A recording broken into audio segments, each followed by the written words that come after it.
Thank you for joining us on another episode of Popcorn for Breakfast. With me, as always, your co-host, Kirk. Hitherto, herefore, whenceforth, thou. Certainly.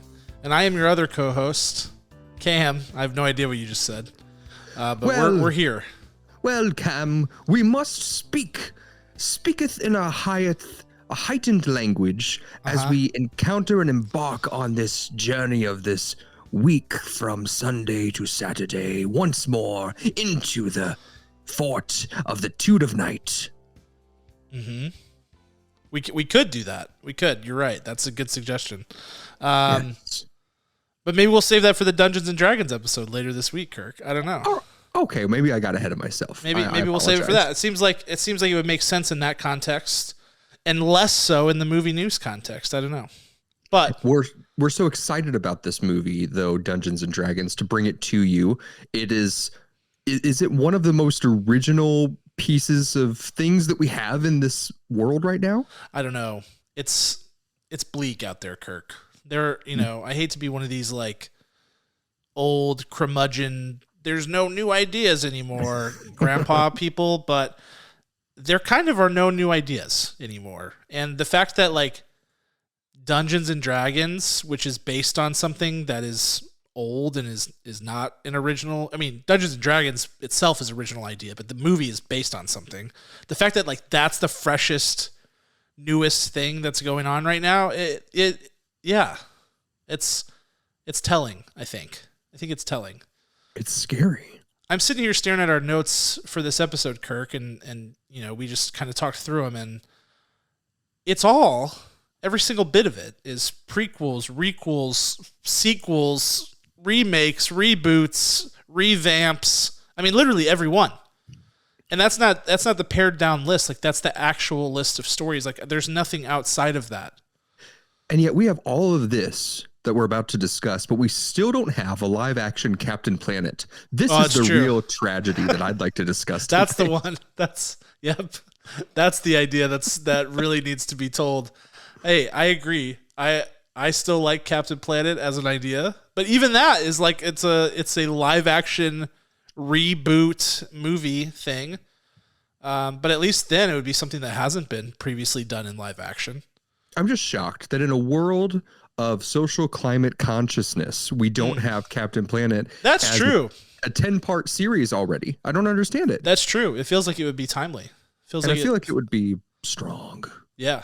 I still like the idea of post-apocalyptic Captain Planet, kind of like being like the I told you so guy, like the whole planet has died and here's Captain Planet like being the only one left.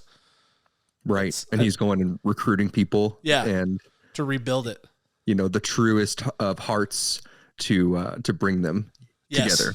I like to form. And he cannot be restored to his full power until he gets them together as well. See, kind of like that's easy. That's like easy a positive Horcrux, if you will. Exactly. No, I like it. I like it a lot.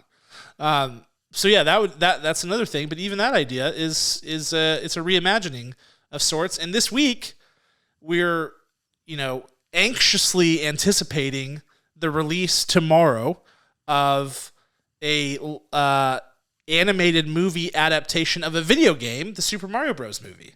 So, but I am excited about that one. I mean, I don't know about you, Kirk. Actually, I think I do know about you. In my house right now, it is like Christmas Eve.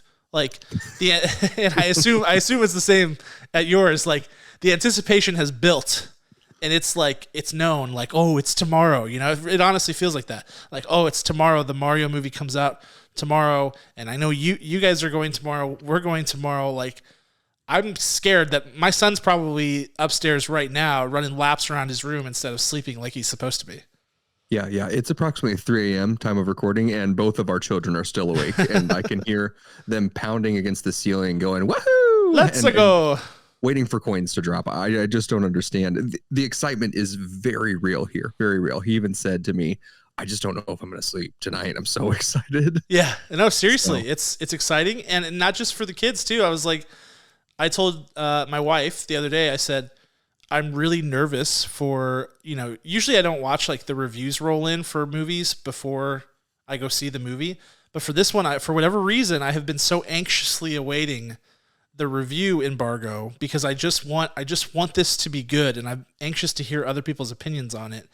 And I was like, I'm like sick to my stomach over this. And she goes, oh, well, don't worry. I think even if it's bad, the kids will like it. I said, I'm not talking about the kids. I don't care about the kids. I'm talking about me. I want to like it. I've been waiting for this movie my whole life. It needs to be good for me. Well, you have one with John Leguizamo. Oh, you've already got the movie. It already came. That's true. We need like a redemption for that, though. Penance. I see. I understand. It's going to be just absolute joy tomorrow. I mean, exactly as you said, today's Christmas Eve, tomorrow is Christmas, and when they sit down with their kitty combos with their popcorn and their slushies, they're going to be out of their mind excited. Yeah, it's exciting. I'm nervous. I'm anxious. It's just that nervous energy before something big happens. It's like, oh man, this could be really awesome. I really hope it is. I really hope it is. I can't remember the last time that I wanted a movie to be good this bad. I think maybe like The Force Awakens is the most recent time I can remember being like, please be good. Other than that, I don't know. I think that's probably it. Fast and the Furious 9? I don't know. No, I'm honestly hoping that Fast 10 is good because I hated Fast 9 and I know that I'll have to see it. So that's another one. I'm like, please be good so I don't hate everything. A reminder, Cam, is that I won a Fast and the Furious tank top at our trivia night last year. That's true. And I 100% am wearing it to this movie. I love it. You should. All right. Well, on top of that, we've got the Super Mario Bros. Movie this week. There's a couple other things coming out this week, but there has been just an insane amount of news stories and trailers that have released. It's like trailer palooza right now, Kirk. And so that's where we're gonna dial in this episode. Is we're gonna start with the trailers, and we're ready to pop it up whenever you are, Kirk. Just had to clear my throat real quick. Yeah, you should. I'm ready to pop it up. Let's do it. Yeah, kind of sounds like me clearing my throat. And we are gonna start with 4 trailer reactions, and we're not gonna show the trailers because these companies are mean. They're mean people, and they don't want us to show the trailers. And even when we appeal on YouTube and say, "Listen, they're trailers. They're supposed to be seen by people," they are mean about it, and it's just too much of a hassle. So we're just gonna talk about them. We're gonna put the links in the description of the episode. So if you haven't seen the trailer, you can go find the links there, and you can react along with us. But the first trailer I want to talk about, because we're going to bury the lead a little bit. There are a bunch of huge trailers this week. One that is flying a little bit under the radar just due to everything else that has come out is Extraction 2, which is what the title of the movie actually is. It's not like when people don't know what the subtitle is going to be and they're like, Avatar 2. No, like it's actually called Extraction 2.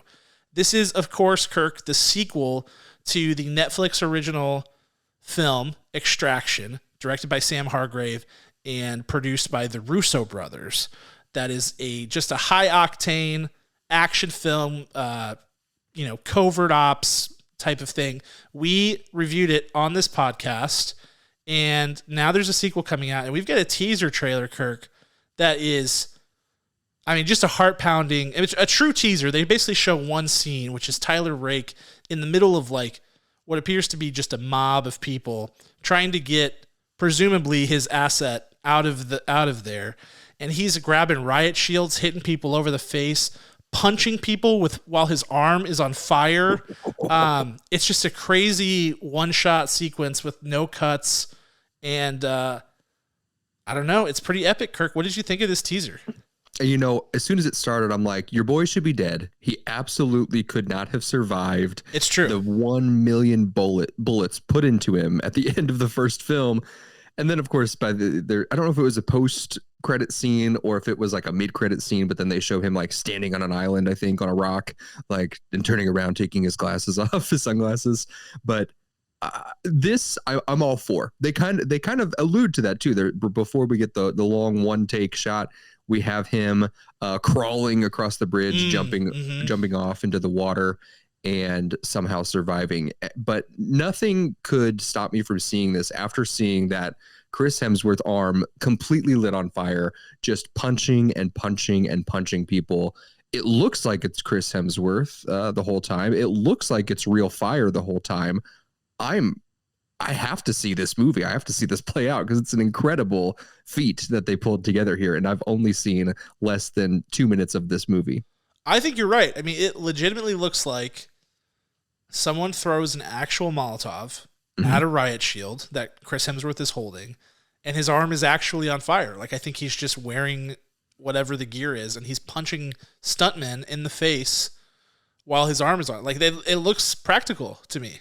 It's incredible. I really hope it is. And to see that play out, to see how long his arm is on fire, because it's a long time that we get in the trailer. Yes. So I want to see the full length of this. Do we have a date on this yet? I didn't watch because I was just mesmerized. It is June. Okay. Not too far. So I'll have to figure out. I didn't actually grab the exact date, but June is fine. Anytime in June. June. That's all. It's June 16th is the actual date of it, Kirk.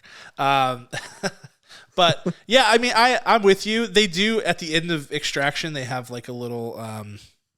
He like walks up to the side of the pool that like somebody is swimming in, and you can't really see him all the way. It's just like his reflection, and there's a lot of like ambiguity as to whether it's actually him or not, I guess, or if it's like somebody visualizing him. Like they show him clearly, I think.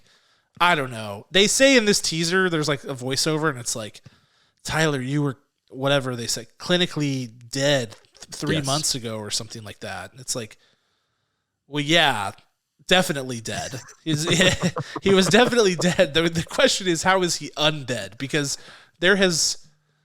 I can't remember a time where a character was more sufficiently killed than he was, to the point where it was like, you know, you're sitting there watching the movie going, there's no way. I mean, this guy was shot with like 50 cal rounds over and over again. Like he would be torn to shreds, like bleed. I don't know. He's pulling the old Michelle Rodriguez, just coming back to life from all the different movie franchises. Yeah, and you know how much explanation we're going to get? Probably none. It's probably going to be that line that's in the trailer, and that's it. Right. But it has potential. I mean, there was a great... the one thing I remember from this movie, because it feels like eon since we watched it, it was 2020 when we watched it and reviewed it. And the one thing I remember is there's one sequence in that movie that's a one-shot, kind of like the Children of Men car scene where the camera's just kind of panning around, and it's a car chase, and it's awesome. It is just like, it's sick. So this scene that they show, and I don't know what it is, like a prison yard or something like that. There's barbed wire everywhere. There's riot shields, whatever. Yeah. It feels on par with that. So if it's a lot more of that, I'm in. Bring it on. All right, let's move on to our next trailer, Kirk, and we're gonna go with a surprise one, Blue Beetle, which is the DC. I mean, you tell me, DCEU film that is releasing this summer, and we have a full trailer for it.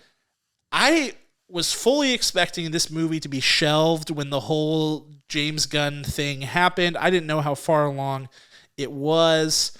Even when the David Zaslav thing happened and they cut Batgirl, I was like, oh, Blue Beetle is toast. There's no way that project makes it off the ground. And even before that, I thought it was going to be an HBO Max release. But here we are, Kirk. We've got a full trailer. We've got Jaime in the Blue Beetle scarab costume. We've got a full theatrical release. It's going to be released in theaters, not to HBO Max. This is a legit, bona fide superhero entry into the DC universe. Now, whether this is relevant beyond this year, who knows? Will they retain this character, this actor, the whole thing? Nobody really knows. But James Gunn has said he likes the movie. Of course, he's going to say that. He, has to promote it. But what I want to know, Kirk, is what did you think of the trailer for Blue Beetle? I think that this would be a character that they can continue with. I don't know how he fits in with the other heroes, but oh my goodness, it's so fun. It's absolutely just has a wonderful personality. It looks good. The suit, as soon as I watched this, I was like, man, as a kid, I remember watching movies of superheroes, just the few that we had back then. And I would remember like going home and pretending I'd be that character. And this is one that I feel like I want to do now. Like it's so cool. I want to go home and put that suit on and just run around my house. Like it's a perfect Halloween costume. It's the perfect just strength. I don't know. I love everything about this. And somehow they made George Lopez actually look like I didn't want to punch him in the face. So everything is great about this trailer. Yeah.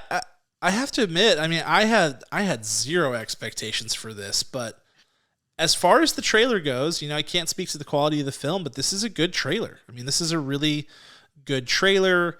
They're going with the more recent version of Blue Beetle in the comics, being Jaime Reyes, and I think that's only less than 10 years old. That version of this character. And I think this character works in modern superhero storytelling. It's like history of the character is there's alien technology. It's a scarab. It comes from an alien bug race of people called the Reach, and it's actually artificial intelligence tech that protects the user and has different goals and things like that. It was originally made to like take over. It was like a conquesting tool, but the one that he has is like broken. And so this thing has like a personality of itself. It talks.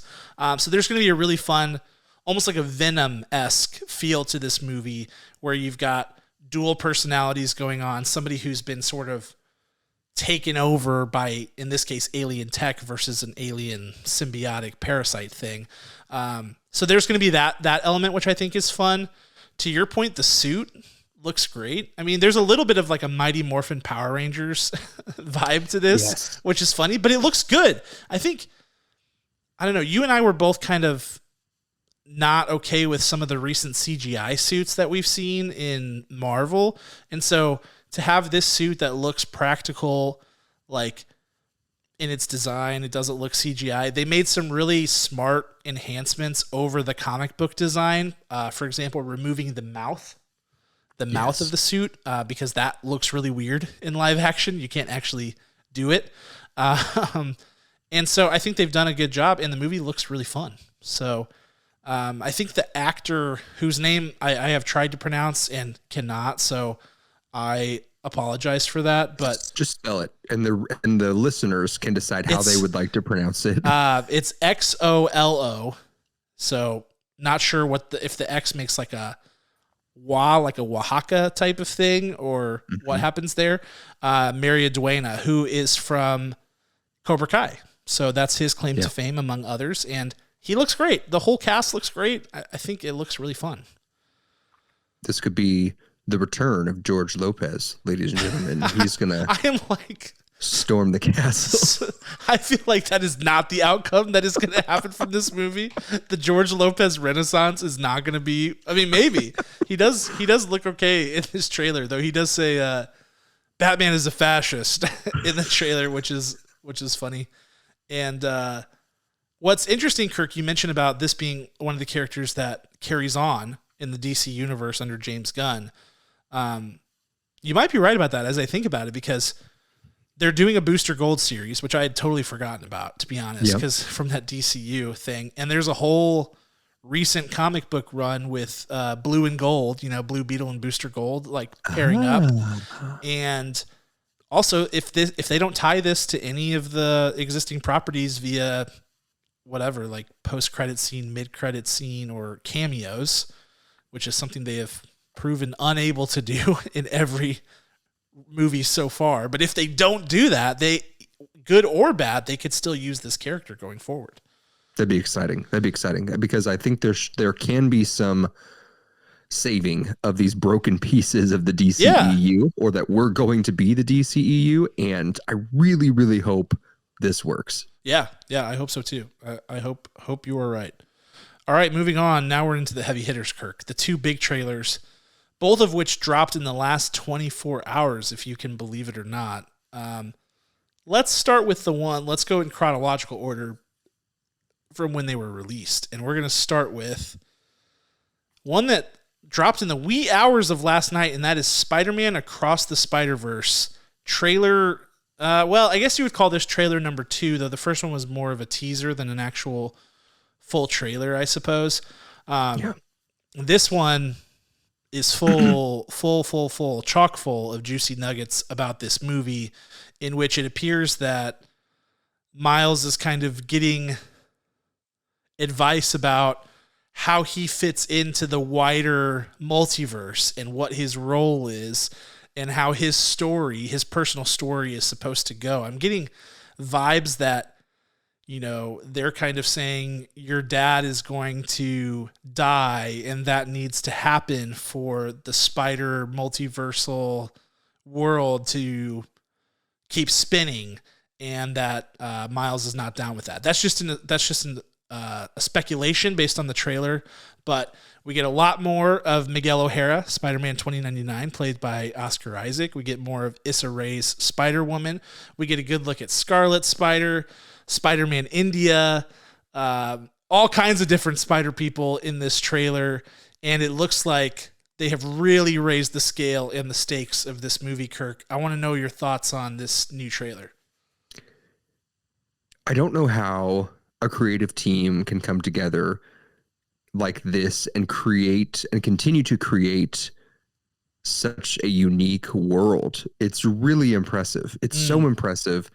It gives the left hook of how animation has such limitless potential and such good potential when you use it right. We've seen, you know, millions of terrible animated films that are out there, but there's really such care to it. And at times when I watched the first one, I forgot that I was watching an animated movie. And I feel like this is going to be just the same. I'm very excited to see what plays out and how many Spider-Men are going to be and women are going to be in this movie. I'm so blown away by the image we have up.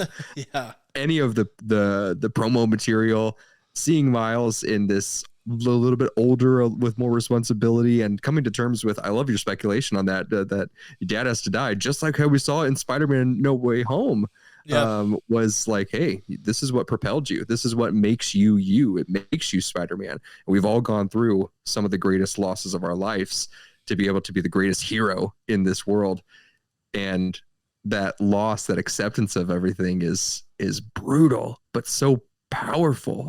It's such a good story. It's really compelling. And you've got, you know, he's asking him at one point in the trailer, this is what makes me think it. He goes, what about Uncle Ben and Peter B. Parker, who's Jake Johnson's character and really his mentor from the first film, is like, you know, most of us wouldn't be here without Uncle Ben. And so there's just this tug and pull of family versus his greater responsibilities, which is what Spider-Man is all about. Spider-Man is a tragic hero. Everything, it's what makes him so compelling. Everything that he touches, you know, in his personal life dies. You know, he loses so much of what's valuable to him in order to serve the greater good. And it's a constant struggle for him. So in a way, Miles, you know, has to show if that's part of his story in this version of him, or if it's not. And he's already lost his Uncle Aaron. You know, it's interesting. It's very compelling. And man, the attention to detail on this stuff, like you said, you were talking about like the world that they're building. I mean, you look around and you're seeing Spider-Man from all different periods of your life. You know, you've got PlayStation players going, oh, that's the Spider-Man from PlayStation 1 and the PS5 version. And it's, you know, the TV shows, the Spectacular Spider-Man TV show and Scarlet Spider. I mean, people are seeing all these things in the trailer. It's crazy. I saw somebody tweet that when they say that Miles got a B in Spanish and his mother snaps at him, the like animation around her snap is the colors of the Puerto Rican flag.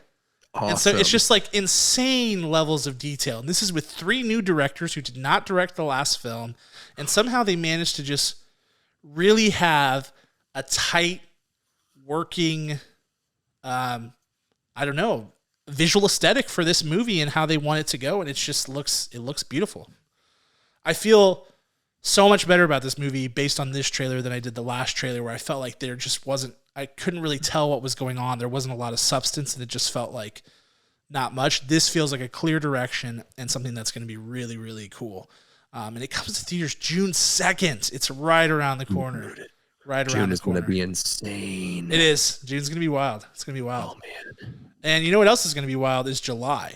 We know we have Oppenheimer, Chris Nolan's 3-hour historical epic that's going to be coming out in July. And the other big movie that's coming out in July, of course, is Greta Gerwig's Barbie. And that was the other trailer that launched today, Kirk. And this was a full trailer, not a teaser. It's the first one that we've gotten so far. In my opinion, and maybe you feel differently, Kirk, it's still hard to tell exactly what is going on in this movie, but we get a much deeper look at the relationships between characters, all of the different versions of characters.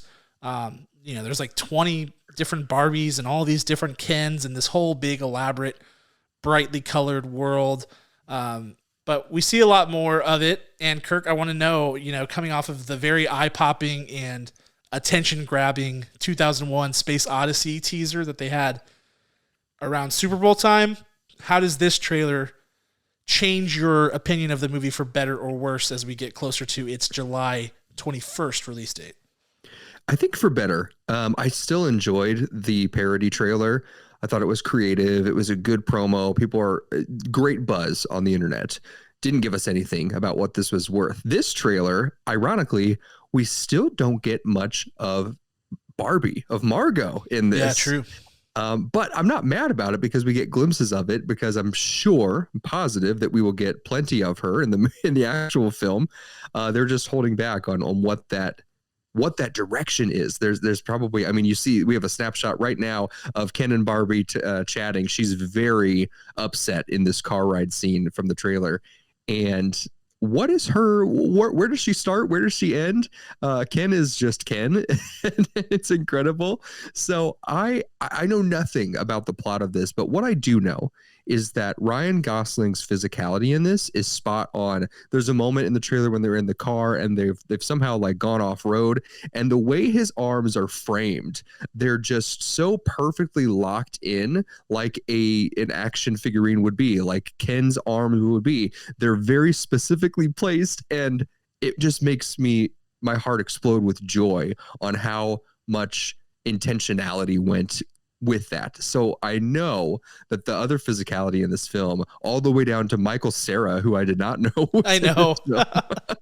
As a Ken doll of all things. I know the physicality in this is going to be so good, but I have no clue what this is about. Yeah, I feel you. I have no idea. It's like Barbie's going somewhere. She seems annoyed about it. What is happening? What is going on?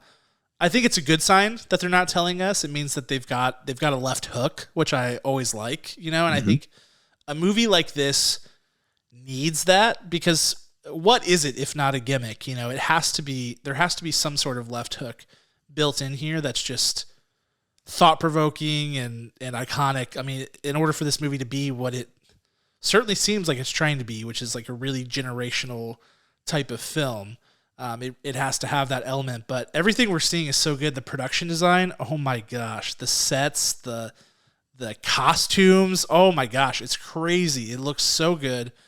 And the interactions between characters, it feels very Greta Gerwig in terms of how these characters are talking to each other, like very Greta and Noah Baumbach. So that's exciting, because that has potential to be just riotously hilarious. And to your point, Ryan Gosling and Margot Robbie are two actors who are at the top of their game, two of the best that we have in the biz. This thing is in a good spot. I feel like it's in a really good spot. So it's going to have its hands full competing with Oppenheimer for box office dollars, but I would not even be slightly surprised if this won the weekend when this film comes out, because it's got everything going for it, including brand equity of Barbie, which is one of the biggest brands that there is. Double feature that weekend. We're going to see both. It's going to be great. I know Oppenheimer's 3 hours long, but I think we'll figure it out.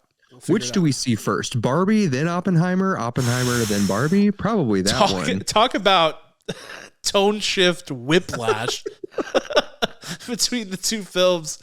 Oh man, it's when you put it that way, I honestly don't know. I almost feel like you have to see Oppenheimer first. Mm-hmm. it's like when people say like good news, bad news, and you're like, okay, give me the bad news, give me the bad news first. It's almost like the movie version of that, because this will be presumably very bright and light and fun, and Oppenheimer will be very bleak, I would imagine. So yes, yeah, we'll see, but good question. All right, moving on. We're out of trailer reaction, but now we're into all of the others, and there are lots of others, Kirk. I mean, I can't even believe some of these stories. The first one, which I think we'll talk a good deal about, is Disney had their shareholder meeting this week, on Monday, actually, yesterday. And the big revelation that came out of that, really the only story that's film related that came out of that meeting, was the announcement, shockingly, that a live action reimagining and or remake of the 2016 animated film Moana is in the works at Disney, with Dwayne Johnson returning to reprise his role as Maui, and Auli'i Caravalho returning to reprise her role as Moana. Wow. I mean, what? We've seen Disney live action remakes, Kirk, but we have not seen this. What are your thoughts? I think it's a terrible mistake. I think it's going to be a disaster. I think it is strictly a money grab. And I think, moreover, I think it's Dwayne Johnson trying to hold on to what little respect he may have in the Hollywood industry after his DC debacle. Because why do this? Why at all make this thing happen? It just seems so forced. His video that he released seems so fake, and I'm just not wanting this to be touched at all.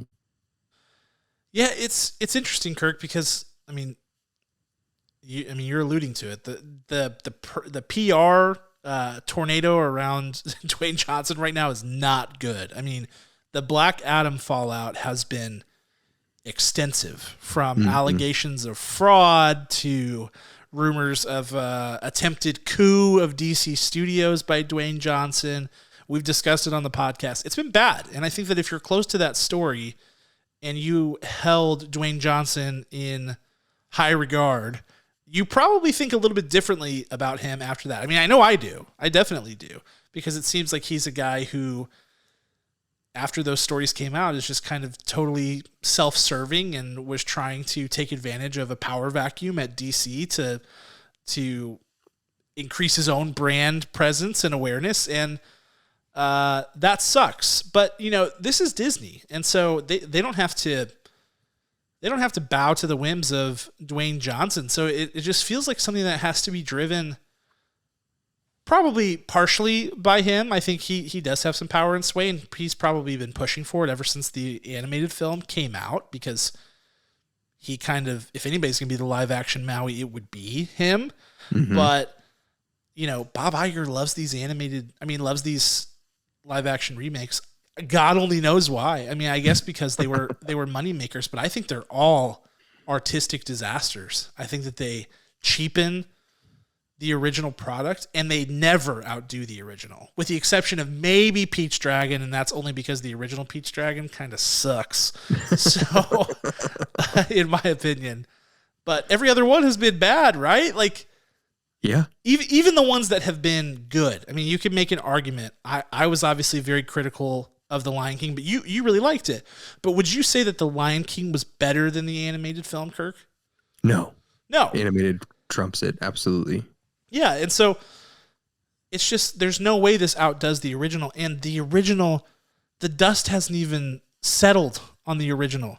That movie is less than a decade old. Why? What are we doing? It makes no sense. I'm going to get too angry. I'm going to put my angry voice on here. Bob Iger, I'm calling you out, man. I'm calling you out. I think that The Rock has some dirt on you, or you feel physically threatened by him. Hey, it could be.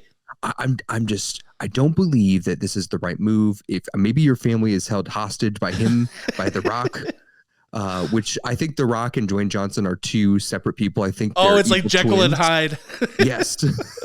And I think The Rock has kidnapped your family, and Dwayne Johnson is benefiting and profiting from it.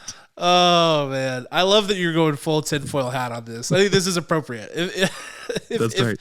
If anything to go full conspiracy theory on, this is it, Kirk. I respect your decision on that. I think it's fair. Thank you. It will. This one thing I am certain of. First of all, I will hate watch this movie. I will not want to see it, and I will have to see it anyway, and I will hate every minute of it. I'm just saying that. That's just me throwing that out there. I have this vision of you like in a hoodie, arms crossed, just like saying, "Come on," at the screen. Like that Leslie Knope gif of her like just with the angry face, yes, looking outside the office window. That's how I will be.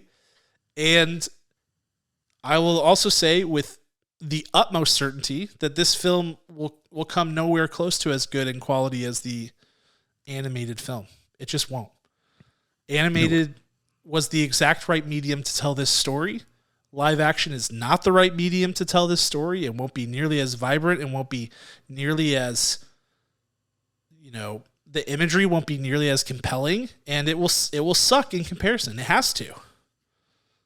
Yes. So it will. Disney, figure your stuff out, man. I don't know what you guys are doing over there, but it's got to stop. I mean, Bob, I know you're looking for your successor. How about just put co-successors? We're ready. We're ready right now. I think Dwayne Johnson's going to be his successor if we continued on this path. Don't. Kirk, I mean, you think he's got dirt on him, so I mean, I think you're also in the same thought process there. I think so. That's the day we quit. That's the day we shut down this podcast for good. Let's just shake on that right now. That's our covenant. Shaking right now. We will not continue if that occurs. Okay, moving on. Another one that is just a shocker and that came out of complete left field, Kirk. Another story. Bloomberg, of all places, is reporting that a reboot of Harry Potter is in the works at Warner Bros. It will be a television series for HBO and HBO Max, and each season of the series is expected to follow one of the 7 books in the Harry Potter series, which is a lot to take in, a lot of information. David Zaslav has been, teasing stuff like this at ever since he became CEO. He's been saying things like, we've got this Lord of the Rings IP. We've got Harry Potter. We're not doing anything with it, right? What is your reaction to hearing that this is in the works? My silence grows and grows as you deliver more terrible news as this podcast progresses today. I have to know where you're at. Oh, what? I mean, there's no one that looks more like Harry Potter than Daniel Radcliffe. I'm convinced there's not a soul on this earth. What they're going to do, what are you going to do? Are you going to cast Timothée Chalamet, Zendaya, and Ed Sheeran as our lead three? Like, he was in Game of Thrones, Ed Sheeran, so it could work. I don't know how you can recreate the literal magic that was this original film series, because there's nothing better. There's nothing better than that cast and crew that put those movies together. I mean, most of them were great. I would say at least they're consistent. There's like one, maybe 2 movies that are a little less than the others, but ultimately it's a fantastic series. So putting this in the TV version, I don't appreciate it. And I'm not even one who read the books, ladies and gents. And I'm not even one who watched all of the movies until I was a grown man. So I don't really have a lot of stake in this, but I am a little annoyed because I love Daniel Radcliffe so much, and he deserves better than this, than to get rewritten and rebooted when he's not even in his 40s, ladies and gentlemen. Yeah, so to kind of set the stage here for some perspective, because you're right on the money, and it was very well said, Kirk. Harry Potter and the Deathly Hallows Part 2 came out in 2011. So it's not even been a full 12 years since that movie was released, and we're talking about a reboot. Here's the other thing, Kirk, and this is what's really getting me here about all of this stuff. They've got a whole freaking wizarding world built out in, video games literally at Universal Studios in Orlando and Hollywood. They've got all of this different, they've got the Fantastic Beasts that have all been coming out recently. They've got this whole aesthetic and visual lookbook for this thing. So what's the point of a reboot of the originals? Like, the original films are still relevant to what is the wizarding world today. You can't create something new from the same source material with a new look and feel to it, because it would undermine all of this stuff that you're heavily invested in. I mean, one of the hottest video games in the world right now is Hogwarts Legacy, and it's all built on this aesthetic that was started in the films, in the actual films. So how do you retell this story without using that aesthetic and without undermining? It makes absolutely zero sense to me. None. And J.K. Rowling is apparently in on this because she loves money. Duh. I mean, she's right. she's a bazillion gajillionaire. And so she's one of the executive producers on this thing. And I'm like, how are you as J.K. Rowling able to sign off on this when you've already helped create the live action world of Harry Potter? How can you redo it? It doesn't compute for me. That I did not know that she was EPing this. That makes no sense. Yeah. So she's not show running it, but she is involved and will be a producer on the show. That's the rumor, at least from Bloomberg. Maybe she just, if you can't beat them, join them, right? Yeah, So I'm right. sure there's her original sign off probably said, like, we have full control to recreate more and more of this. Yep. And so she's like, if you're going to do it anyway, I might as well be involved to have my say on it. Right. But like, don't you think they can't really change the visual aesthetic of it? And if so, like, what is the point? Then you're going to have these two conflicting Harry Potter stories that exist out there. I don't know. It seems really odd. The only way it would work is if you have their kids, and you have the big hitters, Rupert Grint, Emma Watson, and Daniel Radcliffe come back. Is it Emma Watson? Yeah, Emma Watson. Yeah, I was scared.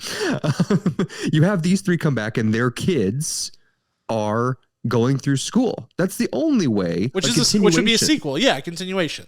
But not them backwards. They're not. Yeah. It's. I don't like it. I just don't like it. I would be significantly less irate if they're like, we're going to sequel this. It's kind of like, yeah, of course you will. Of course. Yeah. That's what happens. It's stupid, but sure. Like it's what people do when they have franchises. They sequel them, they prequel them, they spin them off. It's just the way Dumbledore has an evil son, right? And he's the next Voldemort, right? Like, that would be great. Like, it's easy. It's easy to write. Come on. Like, we're doing this? No. I hate this. I hate that. Moving on to more things that possibly cause hatred and anger. We're just going to get angrier and angrier and angrier. More mad. A sequel to the 1995 action thriller classic Heat, directed by Michael Mann, is in the works. Now, this one has a little bit of an interesting wrinkle, even though I agree with your initial response there, Kirk.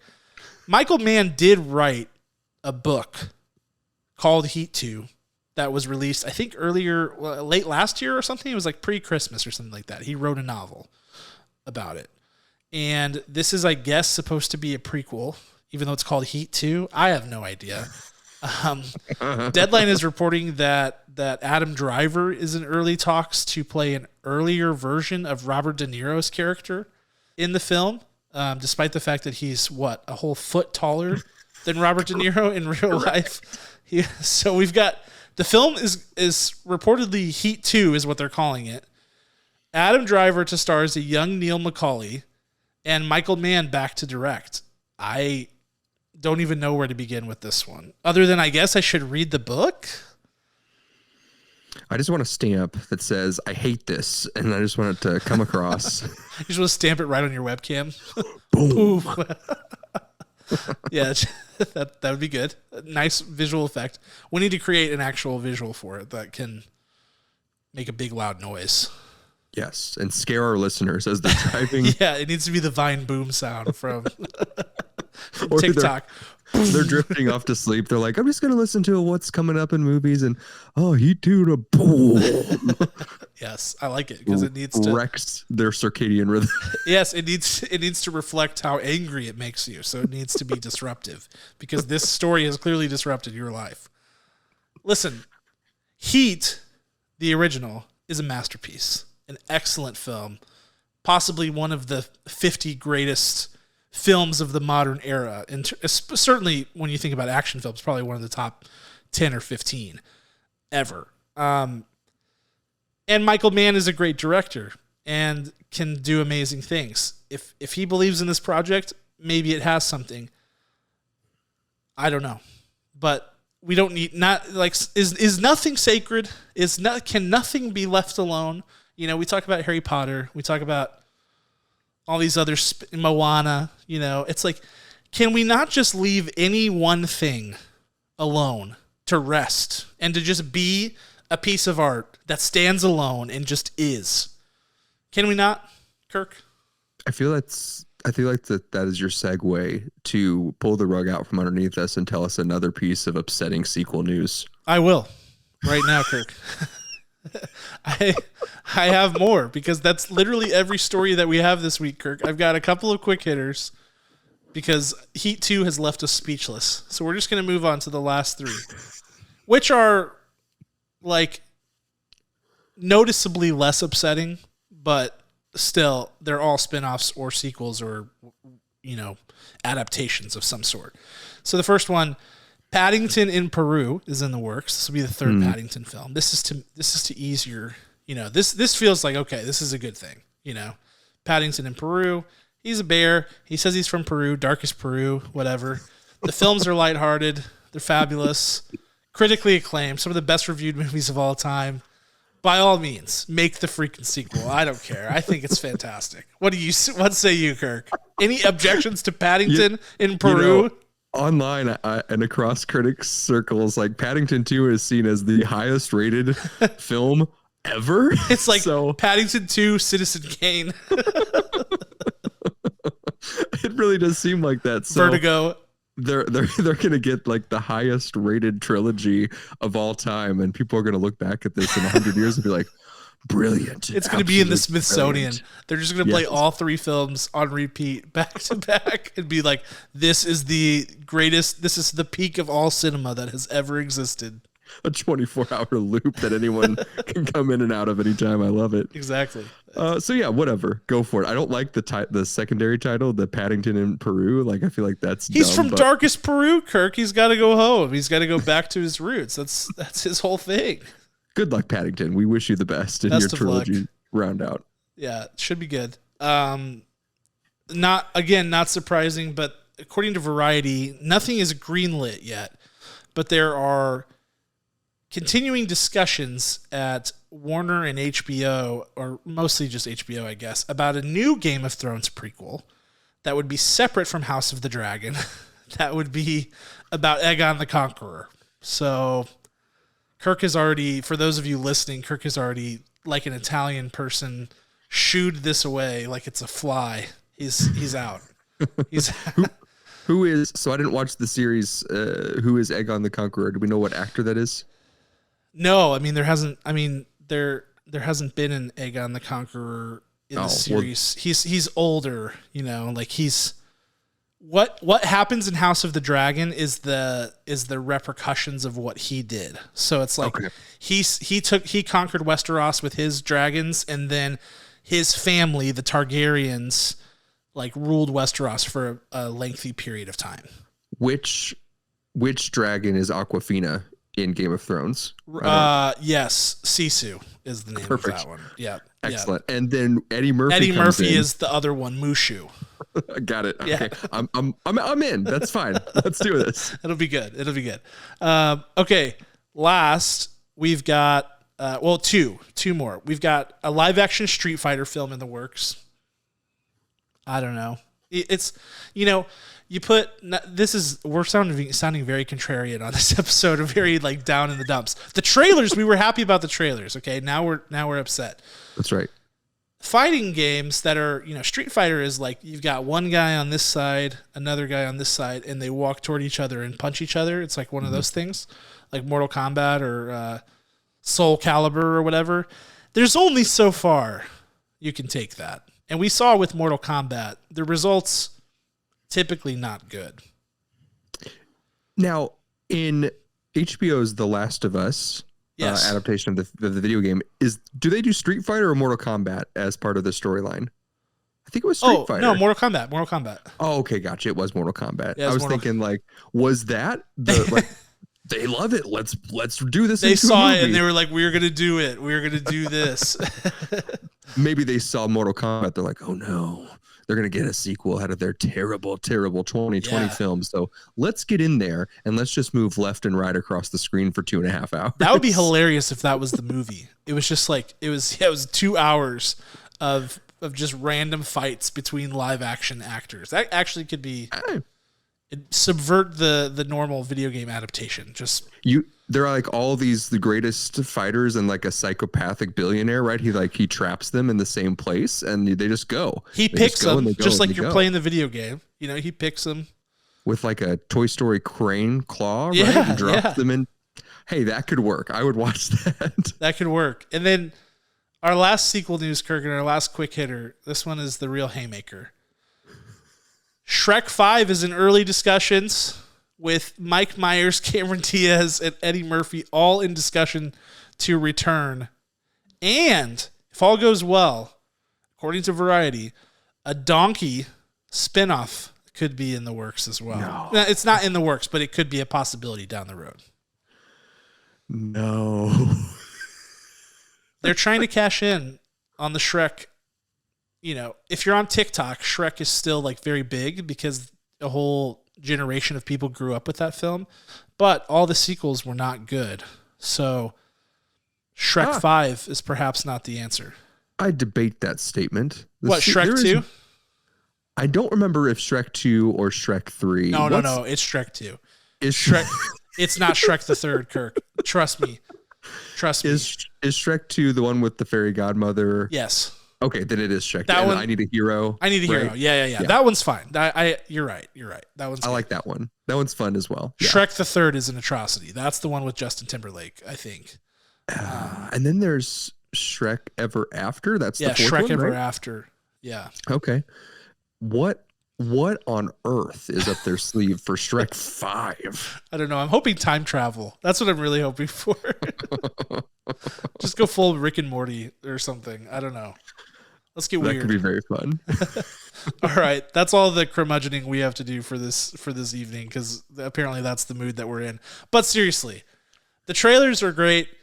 All this live action remake and reboots and all that is just getting really tiring. It just is. And I hate to be that guy, but it's true. It is. Now, what to watch for this week? There are a couple of things that are exciting. First of all, new to theaters this week, we've got, of course, the Super Mario Bros. Movie, which releases tomorrow, Wednesday, April 5th, in theaters. Wednesday release, a little bit weird, but it'll be there. And the Ben Affleck, Matt Damon Air biopic, which is a retelling of how Nike nabbed Michael Jordan as one of its, athlete sponsors, and the rest is history, how they created Air Jordan and all of that. So, Cameron, if we play our cards right, we saw, what's today? Monday? Tuesday? I don't know. Tuesday, April 4th. We got to see Dungeons and Dragons on Sunday night. Yep. I know both of us are going to see the Mario movie tomorrow. Yes. And if we can somehow, I don't know, sneak away at 10 o'clock at night again one more day this week, we'll have seen 3 premieres in 1 week if we can get Air under our belt as well. We could do it. We should. I want to see it. I want to see it real bad. I don't know if we'll review it on the podcast. I know we will review the Super Mario Bros. Movie. I hope we get to review Air, but we'll have to figure that out. Okay. So those are both in theaters this week, with Air releasing on the typical Friday, the 7th. And then also Netflix premiere this week. Steven Yeun and Ali Wong star in Beef, which is a road rage comedy on Netflix. And something to watch for you Marvel fans on this one. The director of Thunderbolts and the writer of Thunderbolts are both involved in this series. The writer, Lee Sung Jin and the director Jake Schreier are both involved in this. As Jake Schreier, I think, is an executive producer, and Lee Sung Jin is a writer on the series. So if you're looking to get a taste of what Thunderbolts could be like, maybe you can find it in this Netflix original series, Beef. So check that out. That premieres on Thursday. Nice. All right. Anything else, Kirk? Man, that was a whole crap load of movie news. I can't even believe how much movie news it was. So much. We've had some pretty thin weeks. Yes. This one was jam-packed. I don't know if I'm happy about what it's jam-packed with. No. But I know. I take that back. I know exactly. I'm not happy with what it's jam-packed with. So we'll keep you posted. We'll keep you posted on what we think is should be watched, what should not be watched. And don't forget to check us both out on Letterboxd. That's right. Ladies and gents. You can see our reviews there for the most part whenever I remember to write reviews. But yeah, Kirk's really good about writing reviews. So definitely follow him and follow me. Follow both of us. See what we're watching. That's Get right. a feel for what we do. At the very least, I know that if you don't see a review on it, you're always going to see us rate it no matter what, too. Just be like, why is Cam watching Pride and Prejudice on a Wednesday in the middle of March? You never know. You never know. It gives you a nice glimpse into my mental state and my current manic situation. So it's good for that as well. Is it the Pride and Prejudice with, I forget his name, but the Matthew actor McFadden. who plays there? Perfect. Yeah, and Keira Knightley. I've been almost selecting that for years. Do now. Do it. Send it in. It's well worth your time, Kirk. See, I should have watched your Letterboxd. You should have followed me on Letterboxd. There you go. I missed it. So this is what you have to look forward to, ladies and gents. I'm excited. I love it. All right. Well, thank you guys so much for listening. We are going to, as always, give a special thanks to our executive producer, Ryan Spriggs, as well as his band, Rhetoric, who created our original music. Give those guys a listen anywhere you listen to music, and go see the Super Mario Bros. Movie this week. Talk to you then.